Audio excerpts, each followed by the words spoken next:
Hello dear student, कैसे हैं आप। मैं हूं अमित सर। आज हम लोग सीखेंगे कि क्या कारण है कि ऊंचाई बढ़ने पर तापमान में क्या होती है, कमी होती है।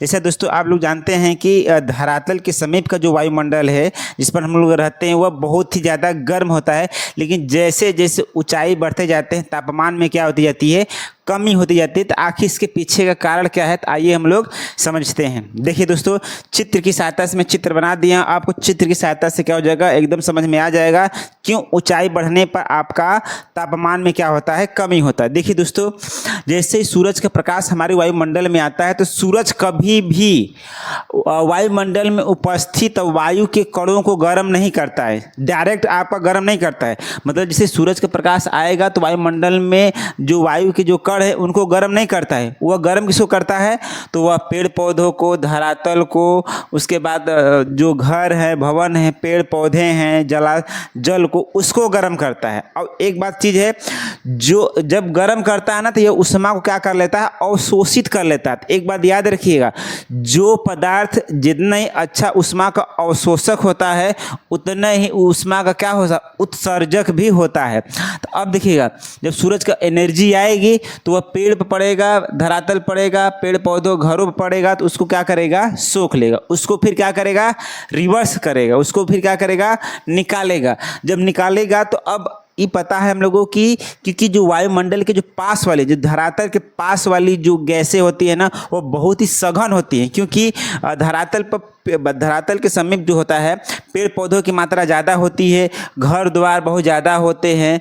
तो इससे क्या होता है कि सभी लोग एनर्जी क्या करते हैं, रिलीज करते हैं। जैसे कि धरातल भी एनर्जी को रिलीज करेगा, उसके बाद जितने भी घर हैं कंक्रीट के बने हुए हैं वो भी एनर्जी को क्या करेगा, रिलीज करेगा। हम लोग भी एनर्जी को क्या करते हैं, रिलीज करते हैं। तो जिसके कारण कि पास का जो पृथ्वी के धरातल का समीप का जो मतलब कि वायु है वह ज़्यादा क्या होती है, गर्म हो जाती है, और वह पास में सघन भी होती है। क्योंकि धरातल के समीप वायु की मात्रा बहुत ही ज़्यादा होती है, इसलिए जो पास वाली जो हवाएं होती हैं इनके संपर्क में आने से वह ज़्यादा गर्म हो जाते हैं। ठीक, लेकिन जस ऊपर जाते चले जाएंगे तो वायु की मात्रा में क्या हो जाती है, कमी हो जाती है। धीरे धीरे वायु की मात्रा में क्या हो जाएगी, कमी, मतलब वह विरल हो जाएगा। नीचे का माध्यम सघन, ऊपर का माध्यम धीरे धीरे क्या हो जाएगा, विरल। विरल का मतलब कि वहाँ पर हवाओं की मात्रा में क्या हो जाती है, कमी हो जाती है। अब बताइए कि जब यह एनर्जी जब यहाँ से जब निकलेगा, धरातल सोखेगा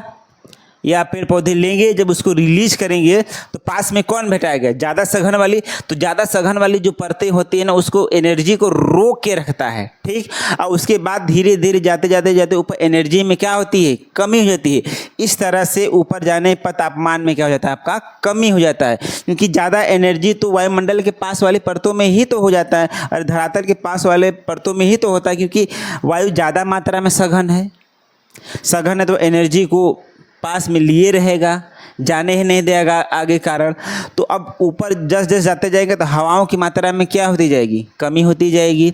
अब जब कमी होती जाएगी तो उनके कण क्या होंगे, दूर दूर होंगे। अब वैसे भी तापमान को इकट्ठा कर नहीं पाएंगे, क्योंकि जब पास पास में रहते हैं तो एनर्जी को पकड़े रहते हैं, एब्जॉर्ब किए रहते हैं। लेकिन जस जस ऊपर जाते जाएंगे अब एनर्जी को क्या, उसके कण क्या होते जाएंगे, दूर दूर, और तापमान आसानी से क्या हो जाएगा, रिलीज हो जाएगा।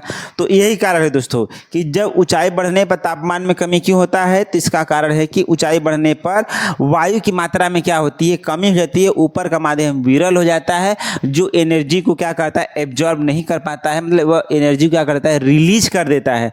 और दोस्तों क्या होता है कि प्रत्येक 1 किलोमीटर ऊपर जाने पर तापमान में 6.5 डिग्री सेल्सियस की क्या जाती है, कमी आ जाती है। अगर धरातल पर इसका तापमान मान लीजिए जो भी होगा, उसके जस्ट 1 किलोमीटर ऊपर जाने के बाद तापमान में 6.5 डिग्री सेल्सियस की क्या आ जाएगी, गिरावट आ जाएगी। यही कारण है दोस्तों कि ऊपर जाने पर तापमान आपका कम रहता है और नीचे आपका तापमान क्या होता है, ज़्यादा होता है। क्योंकि सूरज की जो किरणें होती हैं वह डायरेक्ट वायु को गर्म नहीं करती हैं, वह गर्म किसको करती हैं? धरातल गर्म करती हैं, पेड़ पौधों गर्म करती हैं, भवन गर्म करती हैं और जलाशयों को गर्म करती हैं। और उसके गर्म होने के पश्चात वो जो ऊष्मा को रिलीज करती हैं, तब क्या होता है कि जो पास वाली वायु क्या होती है? गर्म हो जाती है।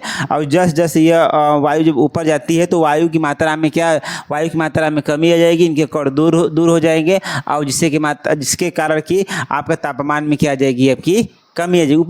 ऊपर जाइबा नहीं करेगा तापमान, तो कैसे होगा? तो हर 1 किलोमीटर के ऊपर जाने पर तापमान में कितना आता है? आपका 6.5 डिग्री सेल्सियस का गिरावट आ जाता है दोस्तों। तो आशा है कि आप लोगों को समझ में आया होगा कि ऊंचाई बढ़ने पर तापमान में कमी क्यों होती है। तो थैंक यू दोस्तों। अगर आपको पसंद लगा होगा तो लाइक करिएगा, सब्सक्राइब करिएगा दोस्तों, कमेंट करिएगा दोस्तों। जय हिंद, जय भारत।